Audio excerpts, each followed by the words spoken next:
If you look at a map of the world from the year 1420, you would not see the rise of London, Paris, or New York. You would see one undisputed sun around which the entire planet orbited, the Ming Dynasty of China. While Europe was still crawling out of the shadow of the Black Death, fractured into 1,000 petty fiefs, the Yongle Emperor was building a forbidden city of 1,000 buildings and commissioning a fleet so vast it could have swallowed every navy in the Mediterranean combined. This is not just a story of old ships and dusty silk. This is the ultimate geopolitical what-if. It is the story of how the greatest superpower in human history held the keys to the modern world in its hands, looked at the horizon, and decided to turn back. But history is not a straight line, it is a circle.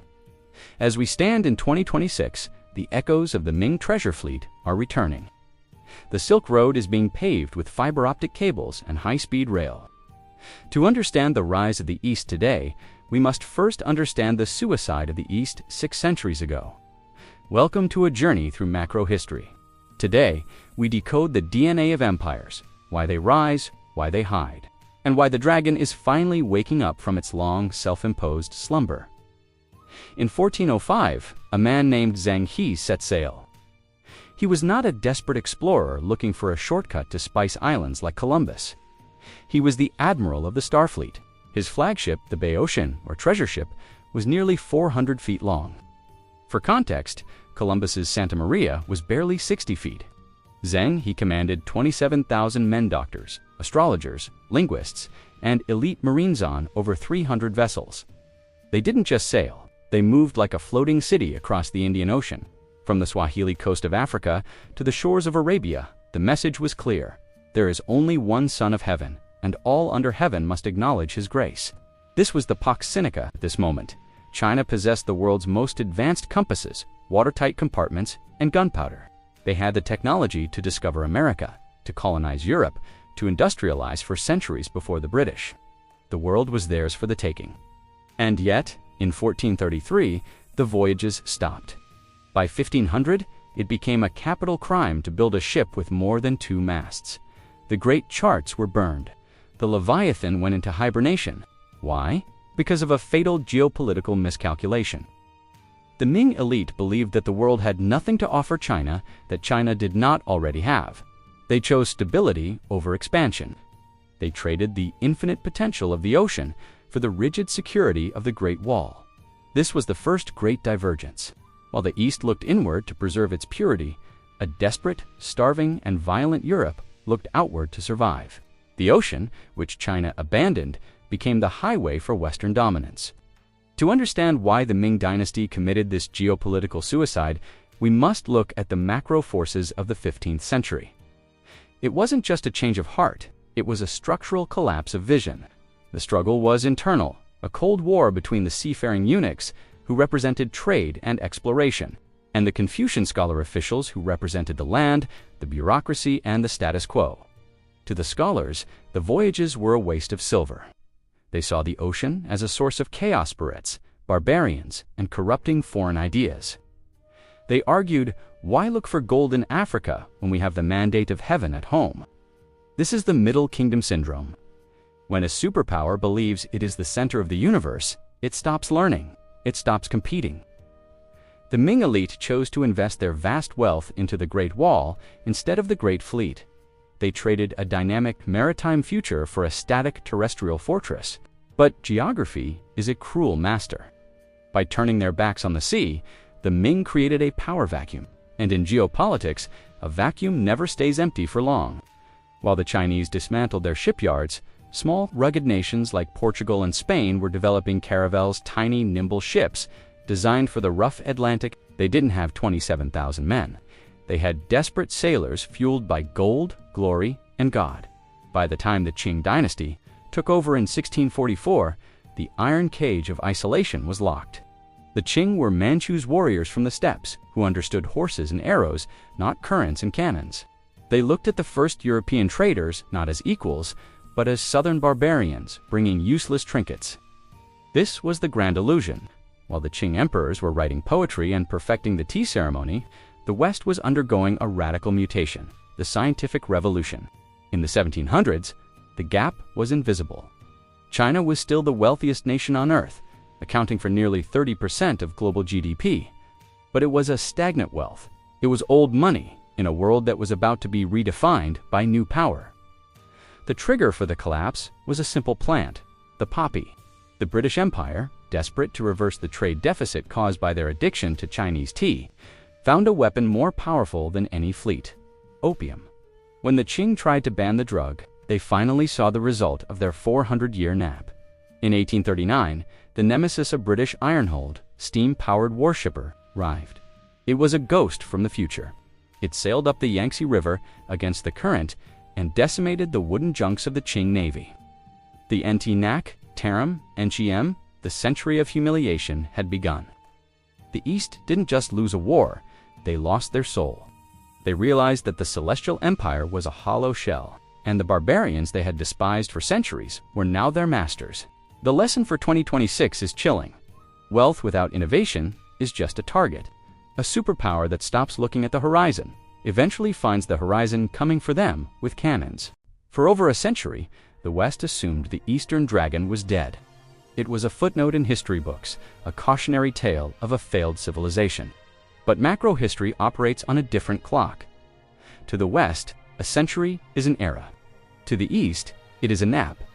By 1949, the century of humiliation officially ended. But the scars remained deep in the collective DNA. The new architects of the East realized a painful truth. They had lost because they had ignored the two pillars of Western power: industrialization and maritime control. In the late 20th century, the East began a reverse engineering of global power. They didn't just want to participate in the world order, they wanted to reclaim their 1420 position. This is the macro pivot. Look at the maps again. The Belt and Road Initiative is not just an infrastructure project. It is the spiritual successor to Zheng He's voyages. It is a 21st century attempt to bypass the Malacca Trap, the narrow strait through which 80% of Eastern energy flows. Currently, policed by Western Navy's Geopolitics, is the struggle for space and flow. The East spent 500 years as a land power, trapped by its own borders. Today, they are obsessed with the blue economy. They are building artificial islands, massive deep sea ports from Gwadar to Piraeus, and a navy that is growing faster than any in human history. But here is the macro paradox. As the East rises by embracing the ocean and technology, the West is starting to show the same symptoms that killed the Ming Dynasty. We see the rise of internal focus. We see political polarization that mirrors the eunuch-scholar civil wars. We see a growing belief in protectionism, the 21st century version of the Great Wall. While the East builds bridges and cables across continents, parts of the West are discussing decoupling and isolation. Is the West becoming the new Ming? Are they so convinced of their own end of history that they have stopped innovating at the edges? The rise of the East in 2026 is not a new phenomenon. It is a mean reversion. For 18 out of the last 20 centuries, the East was the economic center of gravity. The last 200 years were the anomaly, the great deviation. What we are witnessing is the correction. The East is not trying to conquer the West. They are trying to restore the celestial order where the Middle Kingdom is the hub and everyone else is the spoke. They are betting that the ocean, once their grave, will now be their throne. But there is a shadow on this rise.